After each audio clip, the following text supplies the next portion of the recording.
ಹಿಂದಿನ ತರಗತಿಗೆ ಎಲ್ಲರಿಗೂ ಧನ್ಯವಾದಗಳು. ನಾವು ಈ ಹಿಂದೆ ಇಂಟಿಜರ್ ಅಡಿಷನ್, ಸಬ್ಟ್ರಾಕ್ಷನ್ ಮತ್ತು ಮಲ್ಟಿಪ್ಲಿಕೇಶನ್ ಬಗ್ಗೆ ತಿಳ್ಕೊಂಡಿದ್ವಿ.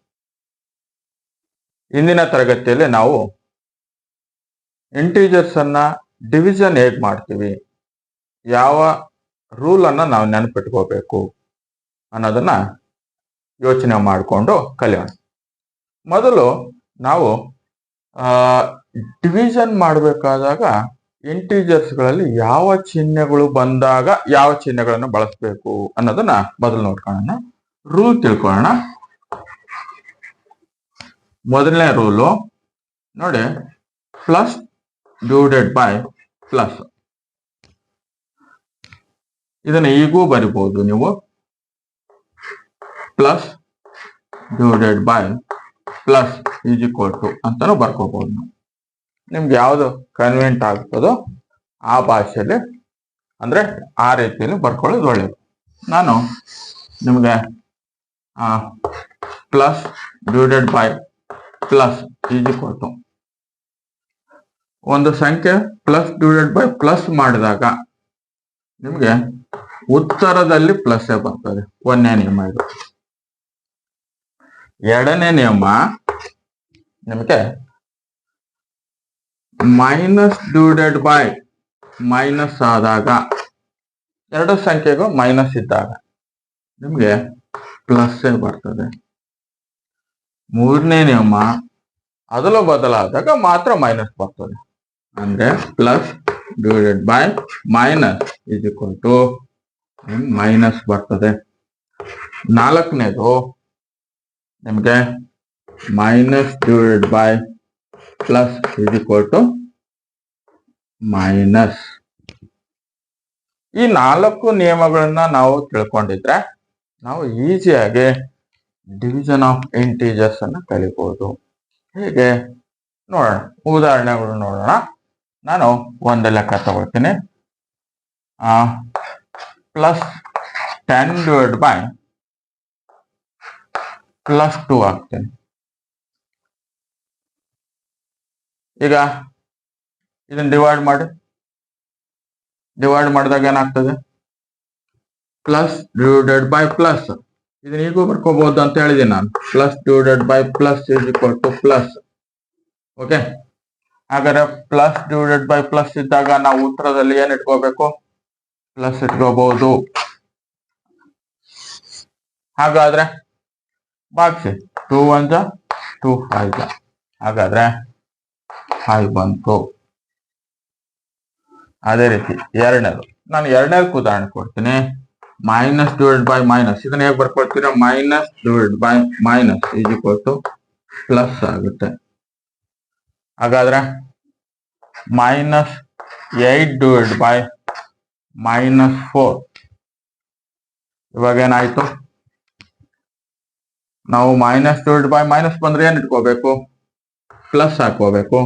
ನಾನು ಪ್ಲಸ್ ಹಾಕೋತೀನಿ. 4 1 4 2. ಅವಾಗ ಏನಾಯ್ತು, 2 ಬಂತು. Answer plus 2. ಅದೇ ರೀತಿ ಮೂರನೇ ನಿಯಮಕ್ಕೆ ನಾನು ಉದಾಹರಣೆ ಕೊಡೋದಾದ್ರೆ, plus divided by minus is equal to minus. ಹಾಗಾದ್ರೆ ನಾನು ಅದಕ್ಕೆ ಉದಾಹರಣೆ ತಗೊಳ್ತೀನಿ. Plus 6 divide by minus 2. ಅವಾಗ ಪ್ಲಸ್ ಡಿವೈಡ್ ಬೈ ಮೈನಸ್ ಇತ್ತಂದ್ರೆ ಮೈನಸ್ ಬರುತ್ತೆ. ಅವಾಗ 2 1 2 3. ಹಾಗಾದ್ರೆ 3 ಬರುತ್ತೆ ಆನ್ಸರ್. ನಾಲ್ಕನೇ ಉದಾಹರಣೆ ಬಂದ್ರೆ ನಿಮ್ಗೆ ಮೈನಸ್ ಡಿವೈಡ್ ಬೈ ಪ್ಲಸ್ ಅಂದ್ರೆ ಮೈನಸ್ 4 ಡಿವೈಡ್ ಬೈ ಪ್ಲಸ್ 2 ಹಾಕ್ತೇನೆ. ಅವಾಗ ನಿಮ್ಗೆ ಏನಾಗುತ್ತೆ ನೋಡಿ, ಮೈನಸ್ ಪ್ಲಸ್ ಬಂದ್ರೆ ಮೈನಸ್ ಉತ್ತರದಲ್ಲಿ 2 1 2 2. ಅವಾಗ ಏನಾಯ್ತು, ನಿಮ್ಗೆ 2 ಬಂತು. ಈ ರೀತಿಯಾಗಿ ನೀವು ಈ ನಿಯಮಗಳನ್ನ ಬಳಸಿಕೊಂಡು ಇಂಟಿಜರ್ಸ್ ಅನ್ನ ಡಿವಿಷನ್ ಮಾಡಬಹುದು. ಓಕೆ, ಅರ್ಥ ಆಗಿಲ್ಲ ಅಂದ್ರೆ ಇನ್ನೊಂದ್ಸಲ ರಿವೈಂಡ್ ಮಾಡ್ಕೊಂಡು ನೋಡ್ಕೊಳ್ಳಿ. ಈಗ ನಾನು ಇದಕ್ಕೆ ಒಂದ್ ಸ್ವಲ್ಪ ಕಾಂಪ್ಲಿಕೇಟೆಡ್ ಪ್ರಾಬ್ಲಮ್ಸ್ ಅನ್ನ ಉದಾಹರಣೆಗೆ ತಗೊಳ್ತೇನೆ. 5ನೇದು ನೋಡಿ, ಪ್ಲಸ್ 2 ಡಿವೈಡ್ ಬೈ ಪ್ಲಸ್ 4 ಬಂತು. ಪ್ಲಸ್ 2 ಡಿವೈಡ್ ಬೈ ಪ್ಲಸ್ 4 ಬಂತು. ಇದ್ರ ಹೇಗೆ ಸಾಲ್ವ್ ಮಾಡ್ತೀನಿ ನೋಡಿ. ನಮ್ ನಿಯಮದ ಪ್ರಕಾರ ಪ್ಲಸ್ ಬೈ ಪ್ಲಸ್ ಬಂದ್ರೆ ನಾವು ಪ್ಲಸ್ ಹಾಕೊಳ್ತೀವಿ.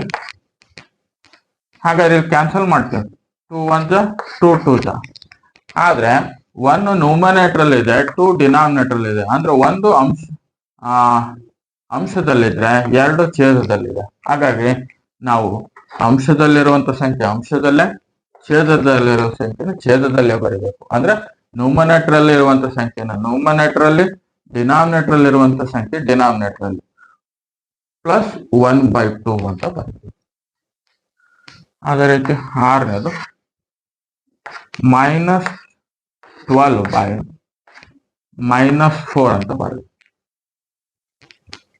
ಈಗ ನೋಡಿ 4 1 4 2 4 3 4 3 ಆಗುತ್ತೆ. 4 3 12 ನೋಡಿ.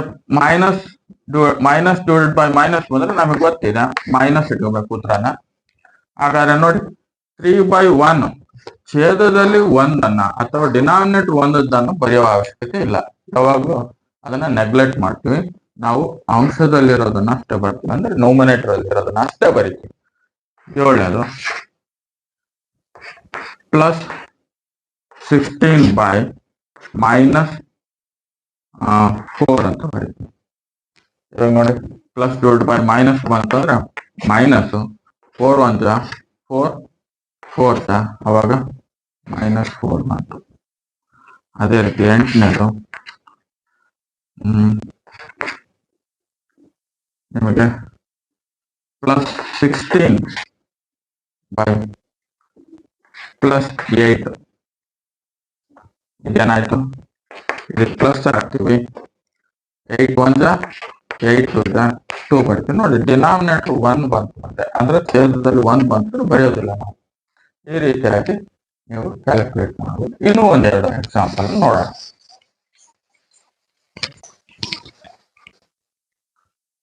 -12/-4 ನೋಡಿ ಏನಾಗುತ್ತೆ. ಮೈನಸ್ ಮೈನಸ್ ಬಂದ್ರೆ ಪ್ಲಸ್ 4 1 4 3 3 ಬಂತು ಅಂದ್ರೆ ಪ್ಲಸ್ 3 ಬಂತು. -4 ಡಿವೈಡ್ ಬೈ -12 ತಗೊಳ್ತೀನಿ. ಅಂದ್ರೆ ಉಲ್ಟಾ ತಗೊಳ್ತೀನಿ ನೋಡಿ. Minus divide by minus plus ಆಯ್ತು. 4 1 4 3 ಹಾಗಾದ್ರೆ ಈಗ ಏನ್ ಮಾಡ್ಬೇಕು ನಾನು, ಡಿನಾಮಿನೇಟರ್ 3 ಬಂದಿರೋದ್ರಿಂದ ಅಂದ್ರೆ ಛೇದದಲ್ಲಿ 3 ಬಂದಿರೋದ್ರಿಂದ ಛೇದದ ಸಂಖ್ಯೆ ಬರ್ಕೊಳ್ಳೇಬೇಕು. Numerator 1 plus 1/3. ಈ ರೀತಿಯಾಗಿ ನೀವು ಪ್ರಾಕ್ಟೀಸ್ ಮಾಡಿ ಈ ನಿಯಮವನ್ನ ಮರೆಯದೆ ನೆನಪಿಟ್ಕೋಬೇಕು. ನಾನು ಈ ಹಂತದಲ್ಲಿ ನಿಮಗೆ ಕೆಲವೊಂದು ಹೋಮ್ವರ್ಕ್ ಅನ್ನ ನೀಡಿರ್ತೀನಿ. ಅದನ್ನ ನೀವೇ ಪ್ರಾಕ್ಟೀಸ್ ಮಾಡಿ. ಏನಾದರೂ ಡೌಟ್ಸ್ ಇದ್ರೆ ಕಾಮೆಂಟ್ಸ್ ಬಾಕ್ಸ್ ಅಲ್ಲಿ ಹಾಕಿ. Thank you. ನಿಮ್ಗೆ ಹೋಮ್ವರ್ಕ್ ಆಗಿ 4 ಮತ್ತೆ ಇವು 8 ಲೆಕ್ಕಗಳನ್ನ ನೀಡಿದ್ದೀನಿ. ಇವನ್ನ ಪ್ರಾಕ್ಟೀಸ್ ಮಾಡಿ ನೀವು ಅದನ್ನ ಸರಿ ಇದೆಯಲ್ಲ ಅಂತ ಕ್ರಾಸ್ ಚೆಕ್ ಮಾಡ್ಕೊಳ್ಳಿ.